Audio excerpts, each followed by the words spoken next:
अस्सलाम वालेकुम नाजरीन, आपका मेज़बान सैयद राहील हुसैन रिजवी आपकी खिदमत में हाजिर है। Hope so you are all fine. और आज का जो हमारा व्लॉग है वो बहुत ही इंटरेस्टिंग है, जिसमें मैं ये आपको बताऊंगा कि अल्हम्दुलिल्लाह इल्लामा ख़ादिम हुसैन रिजवी रहमतुल्लाहि तआला अलैह जो मिशन को लेकर चले थे, और अल्लाह तबारिक व ताला अपनी खुफिया तदबीरों के ज़रिए, और हमें इस बात का यकीन है कि पाकिस्तान में इंशाअल्लाह ताला इस्लामी निज़ाम जो है वो बहुत जल्द नाफिज होगा। तो इसके हवाले से जो है इस वक्त आप कह लें कि लिबरल्स भी इस बात को तस्लीम करना शुरू हो चुके हैं कि पाकिस्तान की जो सियासी सूरत हाल बनी हुई है, और मज़ीद महंगाई बढ़ती जा रही है, और गरीब आवाम जो है वो गुर्बत में फिसती जा रही है, और रहना जो है वो बिल्कुल मुश्किल हो चुका है। बिल्कुल मुश्किल नहीं, बल्कि मुश्किल से मुश्किल तरीन हो चुका है। और गरीब अपनी खुदकुशियाँ कर रहे हैं, और अपनी जानों के नजराने पेश कर रहे हैं कि शायद उनके फौत हो जाने से या जान दे देने से ये महंगाई ख़त्म हो जाएगी, जो कि हल नहीं है। बाबा जी रहमतुल्लाह ताला अलैह फरमाया करते थे कि मईशत कभी भी इस तरह से स्टेबल नहीं होगी कि हम रसूलुल्लाह की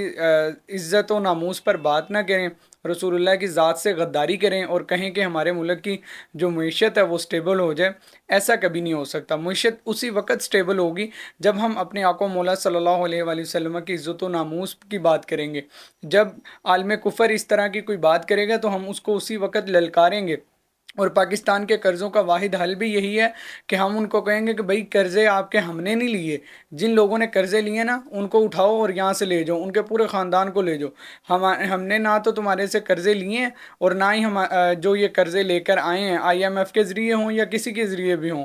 तो ये जितने ख़ानदान नवाज शरीफ या दूसरे जितने इमरान खान या पीपल्स पार्टी जितने भी लोग ये कर रहे हैं, सब कुछ इन सब लोगों को उठाया जाए और यहाँ से ले जाए। इस्लामी निज़ाम के हवाले से जो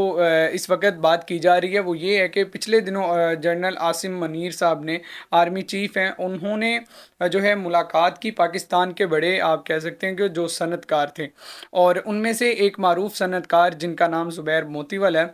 और उन्होंने अपनी गुफ्तगू में बयान करते हुए ये क्लियर किया कि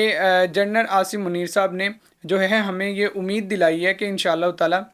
जिस तरह से अब ये महंगाई चल रही है, और इस तरह से अब मईशत को स्टेबल किया जाएगा। तो उन्होंने ये कहा कि पाकिस्तान की कोई भी सियासी जमात जो है वो मुखलिस नहीं है। बाकायदा तौर पर टीवी चैनल्स ने कवरेज की और इसको दिखाया कि पाकिस्तान के बारे में जो उन्होंने गुफ्तगू की, तो उन्होंने कहा कि कोई भी सियासी जमात जो है वो मुखलिस नहीं है। इसमें उन्होंने एक बात क्लियर की कि वो तमाम जमातें, यानी वाक़या 9 मई में जो मुलविस है उसका तो आपको पता ही है, PTI और दीगर दूसरी जितनी भी पॉलिटिकल पार्टीज़ हैं, पाकिस्तान की बड़ी सियासी जमातें हैं, तो ये पाकिस्तान से मुखलिस नहीं है। उन्होंने मेनली जो टारगेट किया, उन्होंने 3 बड़ी पॉलिटिकल पार्टीज़ को टारगेट किया, जिनमें PTI, नून लीग और पीपल्स पार्टी शामिल थी। लेकिन जो इस्लामी जमातें हैं, जिनमें तहरीक लबैक पाकिस्तान जो है सबसे बड़ी इस्लामी और सियासी जमात इस वक्त पाकिस्तान में बन चुकी है, और आखिरी उम्मीद लोगों की अब जो है वो साद हुसैन रजवी साहब हैं। पाकिस्तान का हर ख़ास आम शहरी इस वक्त साद हुसैन रजवी साहब को वज़ीर आज़म पाकिस्तान देखना चाहता है। और ज़ुबैर मोतीवाला जो मारूफ सनतकार हैं, उन्होंने भी बताया कि जो जनरल आसिम मुनीर साहब हैं, उन्होंने कहा कि सियासी जमातें जितनी भी हैं ये बिल्कुल पाकिस्तान के साथ मुखलिस नहीं हैं और ये नाकाम हो चुकी हैं। और ज़ुबैर मोतीवाला ने बताया कि स्टेबल मीशत को करने का तरीका यही है कि एक मीशत को अगर हम चाहते हैं कि ये स्टेबल हो जाए, तो उसकी स्टेबिलिटी के लिए सिर्फ़ और सिर्फ एक ही निज़ाम बनता है, और वो है इस्लामी निज़ाम, जमहूरी निज़ाम जो इस वक्त पाकिस्तान में राइज है। कि गरीब के लिए तो